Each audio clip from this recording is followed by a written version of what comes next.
శ్వేత అయితే ఏడుస్తూ బాధపడుతూ ఉంటుంది. "ఏంటి రాజు నువ్వు ఎలాంటి వాడివి? నీకు పెళ్ళయిపోయిందా?" అని చెప్పి అంటూ ఉంటుంది. "లేదు, ఎందుకు? నేను తనకి డివోర్స్ ఇచ్చేస్తానని చెప్పాను కదా!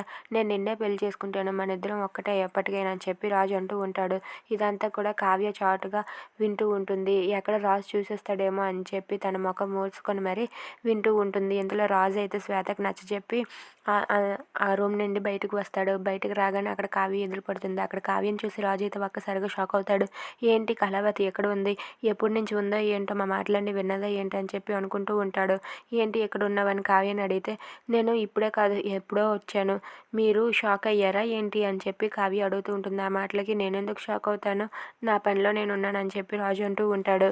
ఆ మాటలకు కావ్య అయితే నీకేమైనా అనుమానం వచ్చే కాల్ చేసావా నువ్వు నాకు అని చెప్పి అడుగుతాడు. లేదులేండి, మీరు ఎక్కడ ఉన్నారని తెలుసుకోవడం కోసమని చేశానని చెప్పి కావ్య అంటూ ఉంటుంది. ఆ మాటలకు రాజు అలా చూస్తూ ఉంటాడు.